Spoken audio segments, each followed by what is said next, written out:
जय हिंद सभी को। आज हम इलेक्ट्रोमैग्नेटिक इंडक्शन चैप्टर डिस्कस करेंगे। सीबीएसई सिलेबस 2020.26 चैप्टर स्टार्ट करने के पहले क्या सिलेबस हम देख लेंगे। I written syllabus here. Syllabus these points are there: electromagnetic induction, Faraday's laws, induced EMF and current, Lenz's law, self and mutual induction. First of all, we will discuss about electromagnetic induction. What is electromagnetic induction? Change in magnetic flux linked with the coil and EMF is induced in the coil. Change in magnetic flux linked with the coil and EMF is induced in the coil. This phenomena is called electromagnetic induction. So, change in magnetic flux. Now, what is a magnetic flux? Magnetic flux is a number of magnetic field lines passing through the area, given area, and perpendicular to the area. Suppose we are taking a example. This is the area, and magnetic field lines are passing through this and perpendicular to this area. Magnetic flux is a number of magnetic field lines passing through a given area. That is a magnetic flux. So change in magnetic flux linked with the coil and EMF is generated in the coil. This phenomenon is called as a electromagnetic induction. Simple समझ रहे हैं क्या बोलेंगे हम लोग? Change in magnetic flux. Magnetic flux change होना चाहिए. Change in magnetic flux linked with the coil. जिस कॉइल के पास मैग्नेटिक फ्लक्स चेंज हो रहा है. सपोज हम लोग लेंगे एक कॉइल है मेरे हाथ में, एक कॉइल है. इस कॉइल के पास मैग्नेटिक फील्ड अगर चेंज हो रहा है, suppose I am taking one like this is you consider this is a magnet. This is a magnet. ये मैग्नेट जब मैं नजदीक लेके आऊंगा तो मैग्नेटिक फ्लक्स चेंज होगा. Then that change in magnetic flux linked with the coil and EMF generated in the coil. This phenomena is called as a electromagnetic induction. उसके बाद हम देखेंगे Faraday's law. Faraday's law is definition explain करें. First law, whenever there is a change in magnetic flux linked with the coil and EMF is induced or generated in the coil, which lasts so long as the change in magnetic flux taking place. जब तक magnetic flux change हो रहे तब तक उसके अंदर EMF induce होगा, current induce होगा. जब change in magnetic flux stop होगा तब उसमें EMF जनरेट नहीं होगा, करंट जनरेट नहीं होगा. फैराडेज फर्स्ट लॉ क्या एक्सप्लेन कर रहे हैं? Whenever there is a change in magnetic flux linked with the coil and EMF is induced in the coil. ये कब तक होगा? It last so long as the change in magnetic flux linked with the coil. और जब तक magnetic flux change हो रहे तब तक ही इसमें EMF इंड्यूस होगा. ये फर्स्ट लॉ. तो फर्स्ट लॉ आप ध्यान रखो. फर्स्ट लॉ इलेक्ट्रोमैग्नेटिक इंडक्शन में यही डेफिनेशन बता रहा है. तो कितना अमाउंट EMF इंड्यूस होगा? What amount EMF induced in the coil, वो सेकेंड लॉ एक्सप्लेन करें. The magnitude of induced EMF is equal to the rate of change of magnetic flux linked with the coil. Rate of change of magnetic flux, this is a d phi by dt. Rate of change of magnetic flux is equal to induced EMF. इसके अंदर कितना EMF generate होगा, कितना EMF induce होगा? EMF induce होगा rate of change of magnetic flux. Here n is a number of turns of the coil. So E is equal to n d phi by dt. Once again I explain both the Faraday's law. ये exam में अगर आया तो ये 2 mark के लिए question पूछे जाएंगे. Statement state Faraday's laws like this. So once again, what is the first law? Whenever there is a change in magnetic flux linked with the coil and EMF is induced in the coil, which lasts so long as the change in flux or magnetic flux taking place. फसला समझ में आया? आप एक बार बता दो, आप लोग बोलो एक बार। हाँ नेक्स्ट अभी देखो सेकंड लॉ क्या है, देखो अमाउंट कितना अमाउंट ईएमएफ जनरेट होगा वो बता रहा है ना। तो सेकंड लॉ क्या है, the magnitude of induced EMF is equal to the rate of change of magnetic flux linked with the coil. Magnitude of induced EMF is equal to rate of change of magnetic flux linked with the coil. तो formula कैसा बनेगा, E is the induced EMF, E equal to N d phi by dt, where N is the number of turns of the coil। ठीक है, अभी हम next देखेंगे। Second point है induced EMF and current। What is induced EMF and what is induced current? So induced EMF or the electromotive force is the voltage generated in the conductor when it experiences change in magnetic flux। change in magnetic flux की वजह से जो voltage generate होगा conductor में उसको बोलते हैं हम लोग induced EMF. And induced current is same, it is the electric current produced in the conductor due to change in magnetic flux. Change in magnetic flux linked to the coil and EMF is generated. कौन सा EMF है, induced EMF है। और कौन सा current है, induced current है। जो डेफिनेशन में हम बताया था, change in magnetic flux linked with the coil and EMF is induced। EMF induced और current induced जो बोलेंगे हम लोग, वही induced current, वही induced EMF। और एक बार बता रहा हूँ, ध्यान दे दो, induced current क्या होता है और induced EMF क्या होता है। induced EMF क्या है, EMF is electromagnetic force, so it is the voltage generated in the conductor due to change in magnetic flux। it is a current generated in the coil due to change in magnetic flux. समझ में आपको induced current induced EMF क्या होता है। तो ये definition में जो हम लोग इधर इसका डेफिनेशन में जो बताया था, इसमें ये कॉइल है, ये गैल्वेनोमीटर है, ये वाला गैल्वेनोमीटर है। और इधर जब मैं मैग्नेट नज़दीक लेके आ रहा हूँ, this is a magnet Na+4, magnet जब नज़दीक लेके आ रहा हूँ तब इधर का जो इलेक्ट्रिक फील्ड लाइंस जो है, इलेक्ट्रिक फील्ड लाइंस, तो ये इलेक्ट्रिक फील्ड लाइन की वजह से ये जब नज़दीक लेके आऊँगा change in magnetic flux takes place. तो ये चेंज इन मैग्नेटिक फ्लक्स की वजह से इस कॉइल में ईएमएफ जनरेट करेगा। तो इस कॉइल में करंट जनरेट होगा। वो करंट का डायरेक्शन इधर दिया मैंने इस कॉइल में। तो ये जब मैग्नेटिक फ्लक्स चेंज नहीं हुआ, सपोज मैंने एन पोल बहुत क्लोज ला के रखा, तब इसमें ईएमएफ जनरेट नहीं होगा। मैग्नेट मैंने दूर रखा तो भी मैग्नेटिक इधर करंट जनरेट नहीं होगा। तो जब तक चेंज इन मैग्नेटिक फ्लक्स नहीं होगा, जब तक चेंज इन मैग्नेटिक फील्ड नहीं होगा, तब तक ईएमएफ जनरेट नहीं होगा। आप स्ट्रॉन्ग मैग्नेट और कॉइल के पास लेके रखो, कुछ फर्क नहीं पड़ेगा। कितना भी स्ट्रॉन्ग मैग्नेट रखा तो ईएमएफ जनरेट नहीं होगा। जब तक उसमें जो मैग्नेटिक फ्लक्स है वो चेंज होना चाहिए, मैग्नेटिक फील्ड चेंज होना चाहिए, तभी ईएमएफ जनरेट करेगा। ओके, सो उसके बाद हम लोग नेक्स्ट पॉइंट देखते हैं, Lenz law. Lenz law Faraday law के ऊपर है। फैराडे लॉ आपको पता है, दो लॉ हमने देखा था। एक इसका स्टेटमेंट बता रहे, दूसरा अमाउंट ऑफ ईएमएफ जनरेटेड बता रहे। E is equal to N d phi by dt देखा था हम लोगों ने। N is the number of turns of the coil। So second Lenz law क्या बता रहे हैं, the direction of induced current is such that it opposes the cause which produce it। cause which produce it मतलब जिन्होंने उसको produce किया उसको oppose करना। means the direction of induced current is such that it opposes the cause which produce it। that means opposes the change in magnetic flux।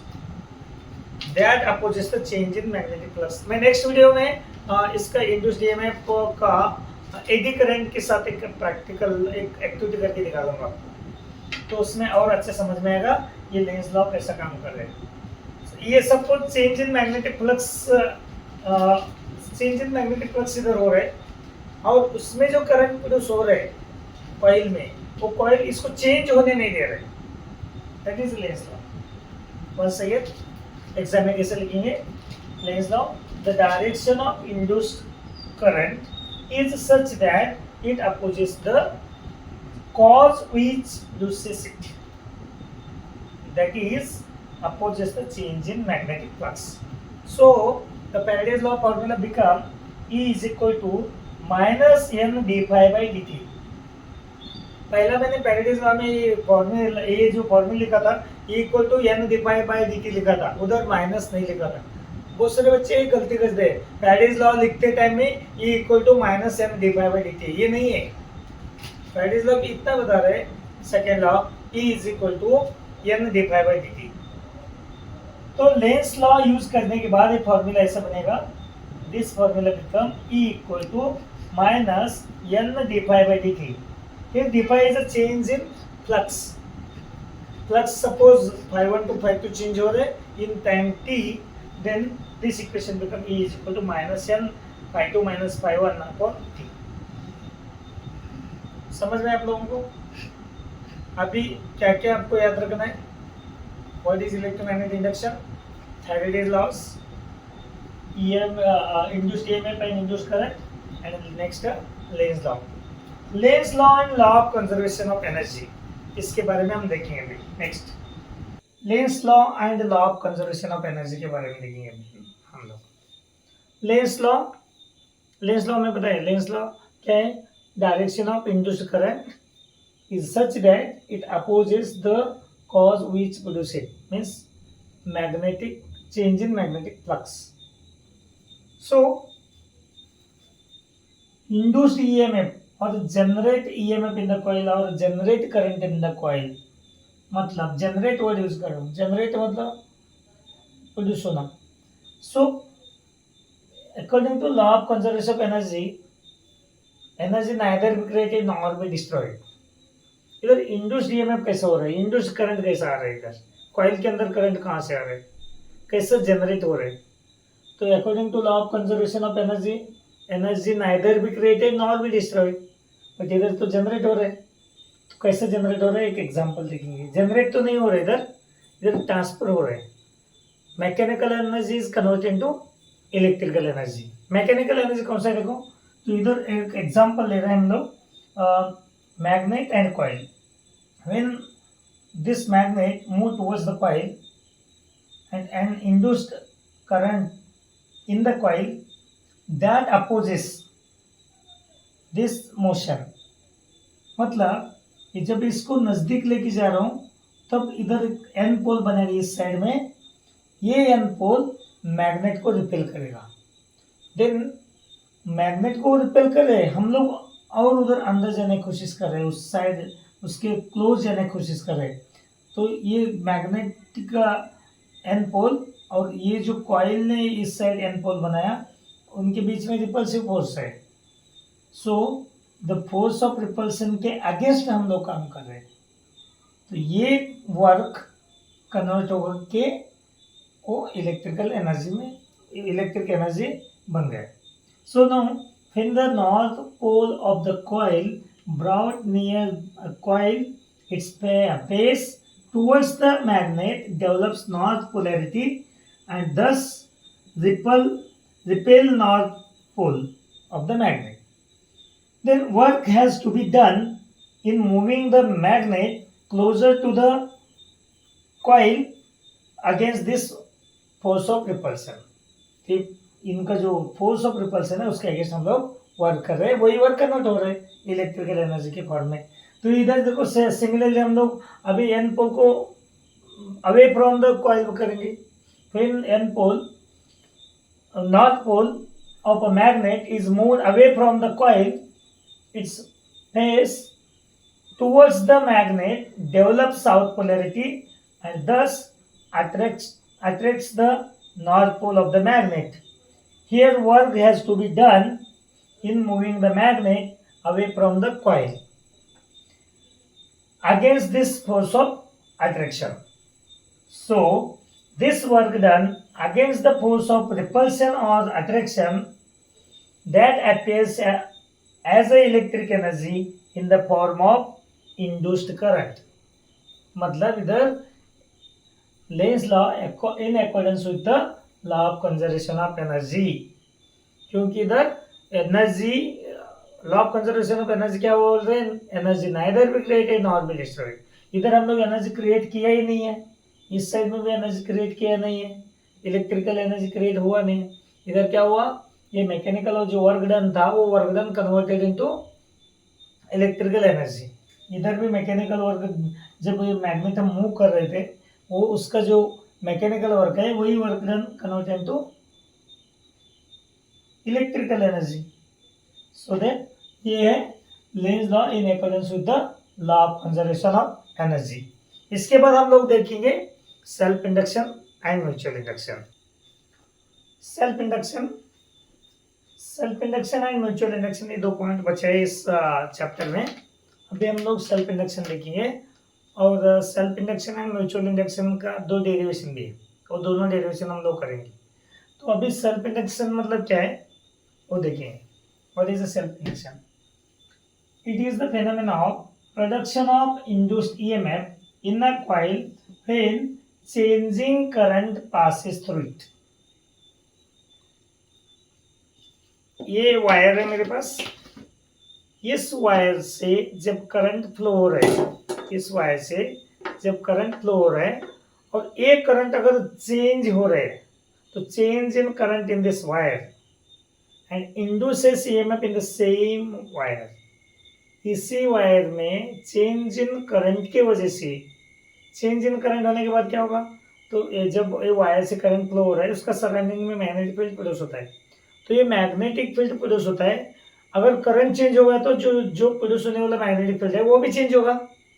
तो उसके वजह से इसके अंदर जो इंड्यूस्ड ईएमएफ होगा और इंड्यूस करंट होगा वो हो गया self induction. Self induction it is the phenomena of production of induced EMF, production of induced EMF in the coil फिर changing current passes through it. उसी कॉइल में करंट चेंज होने की वजह से उसमें जो इंड्यूस्ड ईएमएफ होगा वो होगा self induction. Okay, so now here coefficient of self induction or that is also called as a self inductance. So we know that at any instant magnetic flux linked with the coil is proportional to current flowing through the coil. So here phi is directly proportional to I, then phi is equal to Li. L is a constant, that constant is called as a coefficient of self induction or that is also called as a self inductance. Now induced EMF in the coil, the phi is equal to Li. We know that according to Faraday's law, induced EMF E is equal to N d pi by dt. Here is only one coil, so that minus E equal to minus d pi by dt. Then put the value of phi from equation 1. This equation become minus EL di by dt.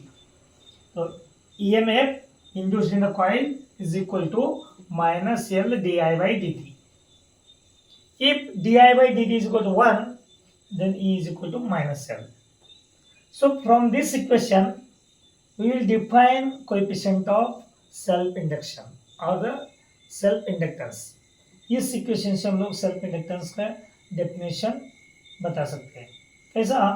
Coefficient of self induction और self inductance is defined as the induced EMF is set up in the coil due to a unit rate of change of current flowing through the coil. Unit rate of change of means di by dt is equal to 1. How will you define self inductance or the coefficient of self induction? Coefficient of self induction is defined as coefficient of self inductance, this one is defined as induced EMF is set up in the coil due to a unit rate of change of current flowing through it. Then SI unit, इससे SI unit बना दो तो unit कैसा बनेगा? देखो L equal to E upon D I by D T हो जाएगा। तो E का volt 1 volt, D I by D T का 1 एम्पेयर पर सेकंड। तो इसका ये आप यूनिट इससे भी बना सकते हैं, वोल्ट सेकंड पर एम्पियर, नहीं तो इसका स्पेशल नाम है हेनरी। सो ऐसा unit of self inductance is a Henry और वोल्ट सेकंड पर एम्पियर। नहीं तो और एक दूसरा यूनिट मैंने इधर लिखा है, हेनरी वोल्ट सेकंड पर एम्पियर और वेबर पर एम्पियर। वेबर पर एम्पियर हम इधर से कर सकते हैं, देखो तो इसका मैग्नेटिक फ्लक्स का वेबर डिवाइडेड बाय करंट करो पर एम्पियर, तो इससे भी हम लोग यूनिट बना सकते हैं। तो एग्जाम में अगर एमसीक्यू क्वेश्चन आया, which of the following is ऐसा यूनिट ऑफ सेल्फ इंडक्शन और ओनली इंडक्शन और म्यूचुअल इंडक्शन बोला तो भी सबके लिए सेम है, तो क्या आप क्या लिखिए, तो उधर तो हेनरी याद करके गए आप लोगों ने अच्छे से, लेकिन ऑप्शन में हेनरी है ही नहीं, और वोल्ट सेकंड पर एम्पेयर भी पढ़ के गए, वो भी ऑप्शन में नहीं है।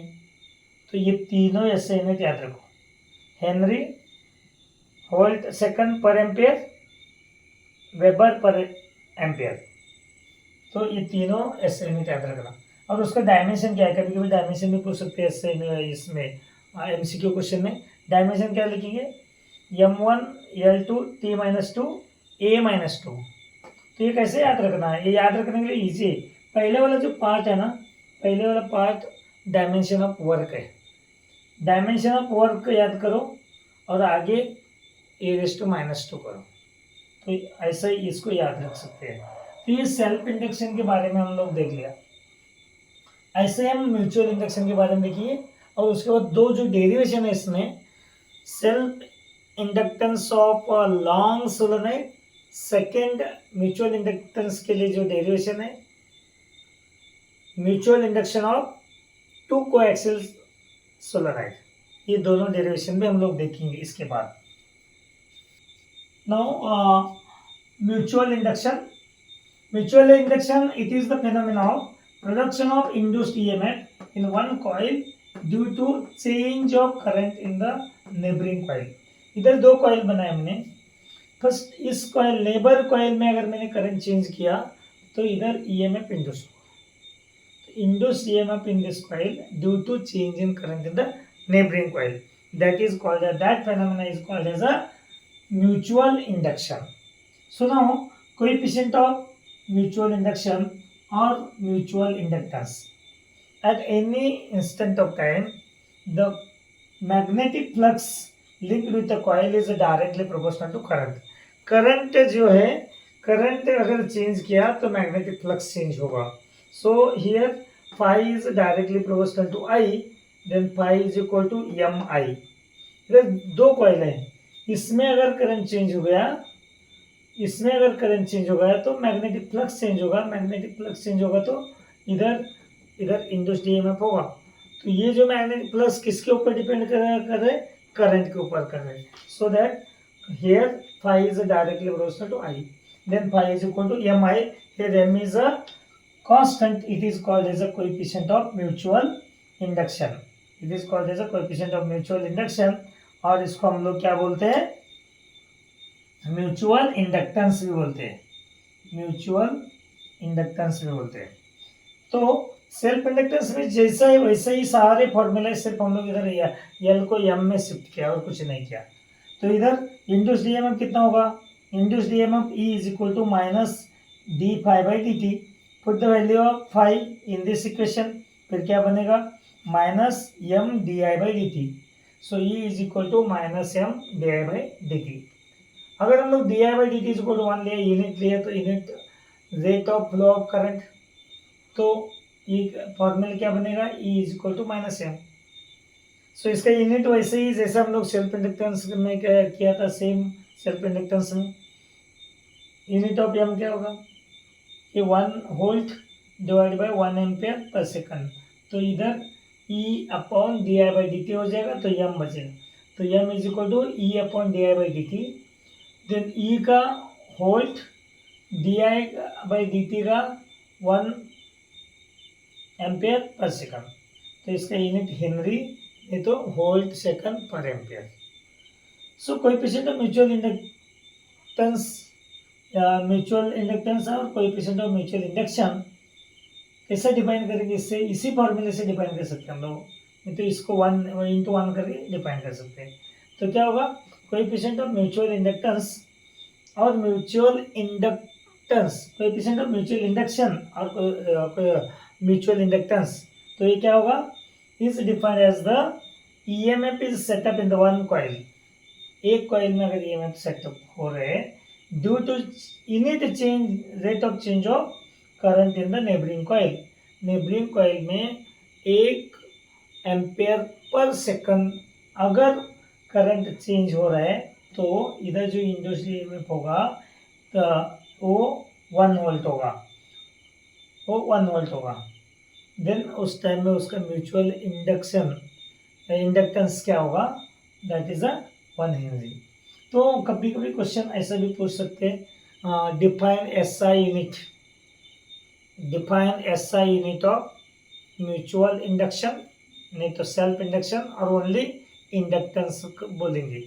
तो डिफाइन बोला 1 हेनरी, इसको डिफाइन करना है। तो तुम लोग डिफाइन म्यूचुअल इंडक्टेंस और डिफाइन सेल्फ इंडक्टेंस बोला तो उनका डेफिनेशन लेंगे। इधर क्वेश्चन पूछा है define SI unit of, SI unit of mutual inductance और सेल्फ इंडक्टेंस। तो उसके पहले आपको म्यूचुअल इंडक्टेंस सेल्फ इंडक्टेंस का यूनिट क्या है देखना पड़ेगा। तो यूनिट है इसका हेनरी, दोनों का सेम है हेनरी। तो 1 हेनरी कैसे डिफाइन करिए, तो 1 हेनरी डिफाइन करने के लिए यही यूज कर सकते हैं आप लोग। Mutual inductance of two these two coils is said to be 1 henry, और ये वाला वोल्ट सेकंड पर ampere if 1 volt EMF is set up, if 1 volt EMF is set up in this coil due to rate of change of means 1 ampere per second, 1 ampere per second current changes in the neighboring coil। तो ऐसा ये बोल सकते हैं। तो फिर ये dimension same है, M1 L2 T-2 and E-2, और इसका 3 मैंने यूनिट दिया था, हेनरी, वोल्ट सेकंड पर एम्पेयर, वेबर पर एम्पेयर। ये तीनों आप ऐसे यूनिट ऐड करो और उसके साथ ही डायमेंशन ऐड करो। Mutual inductance and self inductance में क्या डिफरेंस बताएंगे आप लोग। म्यूचुअल इंडक्टेंस में 2 कॉइल है, नेबरिंग कॉइल में करंट चेंज हो गया तो एक कॉइल में ईएमएफ जनरेट होगा। सेल्फ इंडक्टेंस में क्या होगा, सेल्फ इंडक्टेंस में सेम कॉइल में अगर करंट चेंज होता है तो उस टाइम में सेल्फ, थोड़ा वायर में सपोज ये वायर दिया, ये एक ही वायर है, इधर इसके अंदर करंट चेंज होने से इसी में ईएमएफ जनरेट होगा, वो सेल्फ इंडक्शन। और सेकंड मेरे पास 2 कॉइल है, ये 2 कॉइल लेता हूँ मैं, 2 वायर है। अगर ब्लैक वायर में करंट चेंज होने की वजह से रेड वायर में अगर ईएमएफ जनरेट करता है, ये हो गया mutual induction. Okay, neighbouring coil में current, black wire neighbouring coil, neighbouring wire में इधर अगर करंट चेंज हो रहा है तो इधर ईएमएफ जनरेट करेगा। तो ये दोनों वायर ध्यान रखो, ये म्यूचुअल इंडक्शन के लिए, और सेल्फ इंडक्शन के लिए रेड वायर एक ही वायर है। Okay, so self induction and mutual induction दोनों जब डिफरेंस करेंगे तब आप एक में एक कॉइल है, एक में 2 कॉइल है, ध्यान रखना। इसके बाद हम लोग जो 2 डेरिवेशन है वो डेरिवेशन करेंगे। अभी हम self inductance of long solenoid derivation discuss करेंगे। तो ये लॉन्ग सोलेनोइड का डायग्राम इधर बनाया है। तो length of the solenoid is L and capital N is the number of turns of the solenoid, and I is the current flowing through the solenoid, R is the radius of the solenoid, E is the area of cross section। तो जो कोई भी derivation लिखते time पहला ये figure थोड़ा सा describe करना पड़ेगा। तो वो आप इस तरीके से डिस्क्राइब कर सकते हैं। Consider a long solenoid of length L having n turns per unit length with radius R. N is the number of turns. Let I be the current flowing through the solenoid and A is the area of cross section. The magnetic field developed inside the solenoid is given by. So according to ampere circuital law का एक application हमने देखा था, तो उसमें क्या है, magnetic field inside the solenoid on the axis of the solenoid में सोलेनोइड कितना होता है, तो इधर ये सोलेनोइड के अंदर मैग्नेटिक फील्ड कांस्टेंट रहेगा, तो वो मैग्नेटिक फील्ड कितना रहेगा, B equal to mu naught N I, where small n is the number of turns per unit length.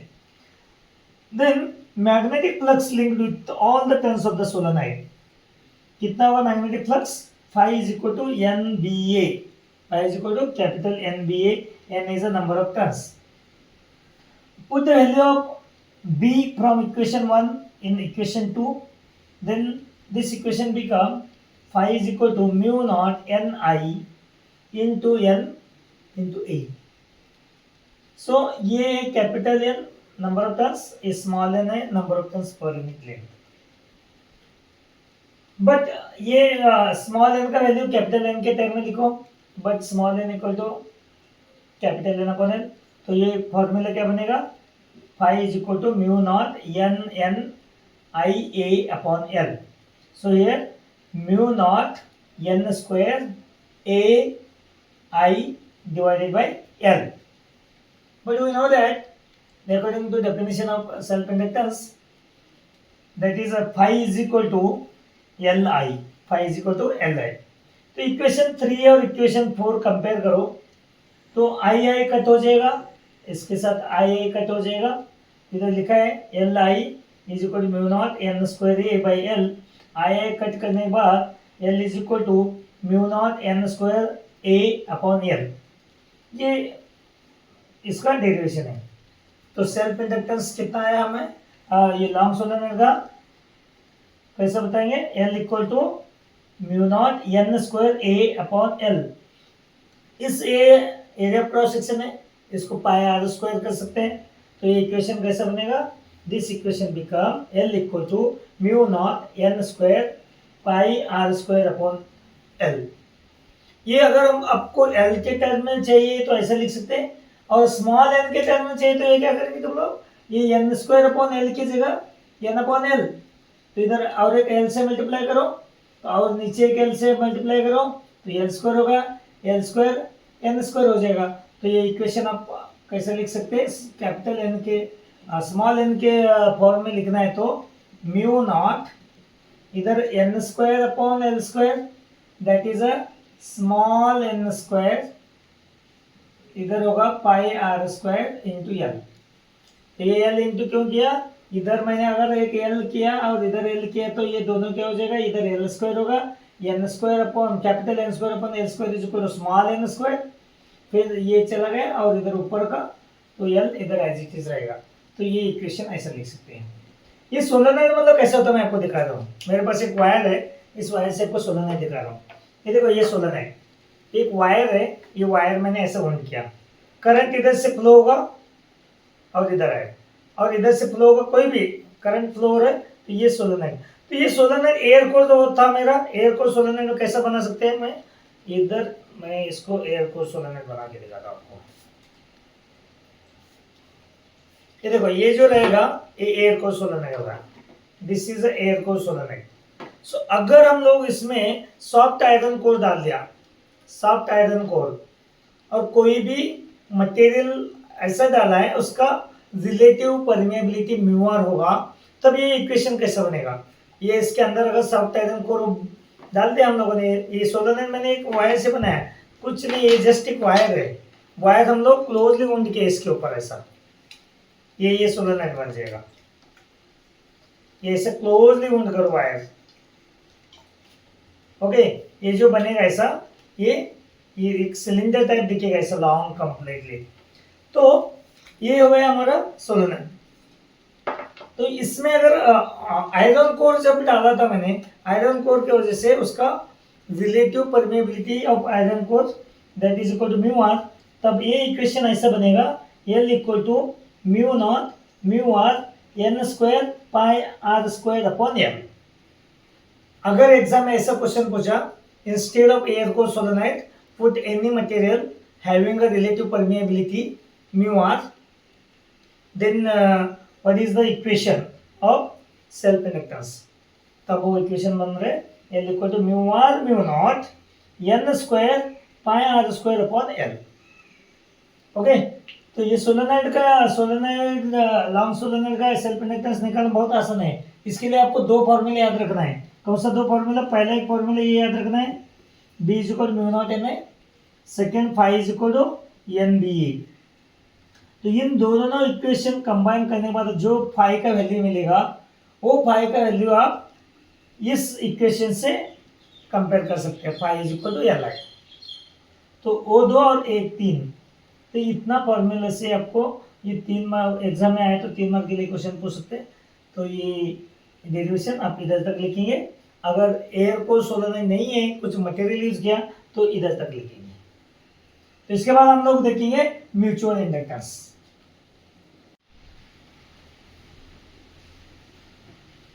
अभी हम लोग mutual inductance of two long coaxial solenoids इनका डेरिवेशन देखेंगे. Mutual inductance of two long coaxial solenoids. इधर दो solenoid मैंने बनाया. एक आउटर सोलेनॉइड है ब्लैक कलर वाला, जो पहला मैंने सेल्फ इंडक्टेंस के लिए बनाया था. और सेकंड जो इनर वाला जो रेड कलर है, रेड कलर वाला इनर सोलेनॉइड है. ओके, तो मुझे बता दो सेल्फ इंडक्टेंस का फॉर्मूला क्या आया था लॉन्ग सोलेनॉइड के लिए, बोलो. तो उसके लिए formula L equal to mu naught n square pi R square divided by L. अगर उसमें कुछ मटेरियल डाल दिया सॉफ्ट आयरन जैसा, तो उसमें रिलेटिव परमेबिलिटी एक ले रहे हैं हम लोग, एडिशनल जो क्वांटिटी वो होगा. Formula L equal to mu naught n square pi R square divide by L. So अभी हम लोग दो सोलेनॉइड जो लिया है, दोनों सोलेनॉइड के बारे में थोड़ा सा लिखेंगे. पहला 3-4 लाइन. तो वो क्या है देखो. पहला, let L with the length of each solenoid. N1 and N2 are the number of turns of each solenoid. I1 and I2 are the current flowing through the solenoid. S1 and S2. ये बड़ा वाला जो solenoid है उनके लिए नाम दिया हम लोगों ने S2, और छोटा वाला इनर वाला जो रेड कलर सोलेनॉइड है उसका नाम दिया S1. And R1 and R2 are the radius of each solenoid. Okay, तो small n1 and small n2 होगा number of turns per unit length, वो S1 एंड S2 के लिए. तो इसके लिए एग्जाम में लिखने के लिए आप लोग ये जो बोर्ड में लिखा है ना, इतना लिखेंगे. और एक इक्वेशन इसमें ऐड होगा, वो मैं बाद में लिख देता हूँ ये होने के बाद. तो पहला कैसे लिखेंगे इसके बारे में एग्जाम में. तो आपको या एग्जाम में अगर 3 मार्क के लिए क्वेश्चन पूछा तो 3 आउट ऑफ आउट मार्क्स आपको मिलना चाहिए. तो ये बोर्ड जो लिखा है बोर्ड में, ये ऐसे ही आप लोग लिखेंगे तो आपको बोर्ड में अच्छा मार्क्स मिलेगा. तो देखो क्या लिखेंगे उसके बारे में. क्या लिखा है देखो, 2-3 लाइन में एक्सप्लेन किया है diagram. Consider two long coaxial solenoids S1 and S2. Let I1 I2 are the current flowing through S1 and S2 respectively. Small r1 and small r2 are the radius of each solenoid. A r1 is approximately equal to r2. एक के ऊपर एक कोण की है. And L is the length of each solenoid. A is the area of cross section of solenoid S1 and S2. तो मैंने आपको जो सोलेनॉइड दिखाया था, इस वायर से एक सोलेनॉइड दिखाया था मैंने. तो वैसे ही एक सोलेनॉइड ये इनर सोलेनॉइड, उसके ऊपर और एक सोलेनॉइड रखा आउटर, 2 सोलेनॉइड है. ओके, वो जो ये 2 सोलेनॉइड के डायग्राम. तो पहला हम लोग क्या करेंगे, करंट I2 ये आउटर सोलेनॉइड में करंट I2 पास करेंगे. यू नो, ये पास current I2 of this solenoid S2, then magnetic field developed inside this S2. Magnetic field developed inside S2. तो वो एम्पेयर सर्किट लॉ से जो फॉर्मूला लिखा था वही फॉर्मूला इधर हम लोग लिखेंगे. क्या है वो, म्यू नॉट एन आई. तो इधर क्या हो जाएगा, ये इनर ये आउटर सोलेनॉइड के लिए क्या हो जाएगा, इधर N2 है और करंट I2 है. तो मेरा B2 क्या बनेगा, B2 is equal to mu naught N2 I2. B2 is equal to mu naught N2 I2, equation number 1. But small n2 is equal to capital N2 upon L. ये जो magnetic field की वजह से total magnetic flux linked with the inner solenoid. Inner solenoid का number of turns N1 होगा और inner solenoid के लिए हम लोग यूज करेंगे मैग्नेटिक फ्लक्स phi1. सो phi1 क्या मिलेगा? phi1 N1 के लिए होगा phi1 N1 B2 A. So phi is equal to NBA होता है, तो इधर क्या होगा? phi1 equal to N1 B2 A. So equation 1 and 2, तो इक्वेशन 1 का जो B2 का वैल्यू है इक्वेशन 2 में पुट करो तो क्या बनेगा? Equation phi1 is equal to mu naught, ये ऊपर वाला पहले एज इट इज लिख रहा हूँ मैं, mu naught N2 I2 into जो बचा हुआ इधर N1A लिख दिया. But this small n2 is equal to capital N2 upon L. तो अभी आप लोग क्या करेंगे? स्मॉल n2 की जगह capital N2 upon L put किया. So this equation become mu naught N1 N2 I2 A upon L. This is equation 3. So mutual inductance of a coil 1 with respect to coil 2. We consider that is a M12. M12 is equal to phi1 upon I2. जो mutual inductance का जो formula देख रहा था उसमें हम लोग लिखा था phi is directly proportional to I, then phi equal to Mi. तो M is equal to phi upon I. तो वैसे इधर क्या है? M12 is equal to phi1 upon current कौन सा फ्लो हो रहा था? I2 फ्लो हो रहा था, तो phi1 अपॉन I2. मतलब हम लोग क्या करेंगे? ये जो इक्वेशन है phi1 इसको डिवाइड बाय I2 करेंगे. I2 मतलब इधर I2 नीचे I2 लिख दिया तो I2 कैंसिल हो गया, तो बच गया क्या? Mu naught N1 N2 A upon L. वो लिखा हम लोगों ने इधर M12 is equal to mu naught N1 N2 A upon L. ये इक्वेशन बन गए. तो सेकेंड, नाउ ये हो गया coil 1 with respect to coil 2. अभी हम लोग coil 2 with respect to coil 1 देखेंगे. उसके लिए करंट I1 पास करेंगे S1 में, I1 पास करेंगे AS1 में. तो इधर जो I1 पास होगा ये डायरेक्शन इधर इसका ऐसा दिखाना है, ये बाहर के साइड में क्योंकि इधर अंदर की साइड है. ओके, सो इधर का ये करंट ऐसा है, ये इधर बाहर का. कोई भी डायरेक्शन से करंट अब पास करो, कोई प्रॉब्लम नहीं, दोनों सेम करो. तो इधर क्या हो रहा है? S2 से जो करंट I1 पास हो रहा है, सॉरी S1 से जो करंट I1 पास हो रहा है, ये रेड वाला सोलेनॉइड. तो उस टाइम में उसके अंदर मैग्नेटिक फील्ड जो डेवलप होगा वो B1 होगा. तो B1 इज इक्वल टू इसका नंबर ऑफ टर्न्स N1 है, B1 स्मॉल N1 A.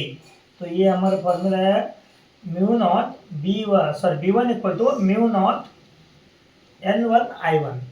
तो ये जो फॉर्मूला है हमारा इक्वेशन नंबर 5, ये किससे मिला है? तो ये करंट I1 के वजह से मैग्नेटिक फील्ड डेवलप देना रेड कलर सोलेनॉइड, ये वाला रेड कलर वाला. ठीक है. तो उसके बाद total magnetic flux linked with S2, total magnetic flux linked with S2. तो उसके लिए क्या फॉर्मूला लिखेंगे? इधर phi1 लिखा था, तो ये S2 के लिए हम लोग क्या लिखेंगे? phi2 लिखेंगे. phi2 और S2 का number of turns N2. phi2 N2 किसके वजह से? B1 की वजह से, B1A. तो इक्वेशन क्या बन गया phi2 का? phi2 is equal to N2 B1A. तो ये B1 का वैल्यू इक्वेशन 5 में का B1 का वैल्यू इक्वेशन 6 में पुट करो. तो सेम इधर जैसे किया वैसे ही. तो क्या बन गया? This equation become phi2 is equal to mu naught, ये पहला पूरा एज इट इज रख रहा हूँ, mu naught N1 I1 into इधर जो बचा हुआ N2 A. But small N1 equal to capital N1 upon L. ये वैल्यू पुट करने के बाद phi2 क्या बन गया मेरा? phi2 is equal to mu naught N1 N2 I1 A upon L. फिर mutual inductance of coil 2 with respect to 1. इधर 1 विथ रिस्पेक्ट टू 2 क्या था? इसके लिए M12 लिखा था, इधर हम लोग लिखेंगे M21. M21 is equal to phi2 upon I1. तो इधर जो phi2 हमारा आया था उसको डिवाइड बाय I1 करो तो मिलेगा ना M21. तो ये इक्वेशन क्या बन गया? ये I1 कैंसिल हो जाएगा, तो फाइनल इक्वेशन क्या बनेगा? Equation 7 and equation 8. तो इसमें क्या किया हम लोगों ने? phi2 अपॉन I1 पुट किया, इधर सिर्फ I1 डिवाइड होने के बाद फाइनल इक्वेशन बनेगा mu naught N1 N2 A upon L। अभी इक्वेशन देखो, M21 एंड M12 दोनों इक्वेशन सिमिलर है। तो तुम लोग एग्जाम में लिखते थे, एक ध्यान रखना है, तो ये जो पहला पार्ट अपने किया इक्वेशन 4 के बाद इधर तक, इधर सिर्फ मैंने लिखा है first we pass current I2 लिखा है। तुम लोग I1 से भी स्टार्ट करो, कोई प्रॉब्लम नहीं है, I1 से स्टार्ट करो, उधर I2 आएगा। फिर now we pass current I1 लिखा है। तो इधर ध्यान में रखना, एग्जाम में इतना तक तुम लोग अच्छे से लिखो, उसके बाद क्या करना है, सेम सेंटेंस नीचे का सारे सेम है, सिर्फ जिधर 1 दिखता है उधर 2 लिखते जाओ, जिधर 2 दिखता है उधर 1 लिख दो। देखो इधर कैसे है, फॉर एग्जांपल इधर I2 है ना, I2 की जगह मैंने 1, 2 की जगह मैंने 1 लिखा, इधर S2 है, 2 की जगह मैंने 1 लिखा, S1 हो गया। तो वैसे पूरा वही है, सेम टू सेम। तो लास्टली हमें इक्वेशन वही मिलने वाला है, mu naught N1 N2 A upon L। तो ये M1 M2 दोनों सिमिलर है, तो मैंने आगे लिख के दिखाता हूँ। ये दोनों इक्वेशन कैसा है, सेम है। सेम इक्वेशन होगा तो हम लोग क्या करेंगे, इक्वेशन सेम है, सेम इक्वेशन होगा तो मान लेते हैं हम लोग वो m is equal to M12 is equal to M21। ठीक है, तो क्या आएगा, फॉर्मूला वही रहेगा, mu naught N1 N2 A divided by L।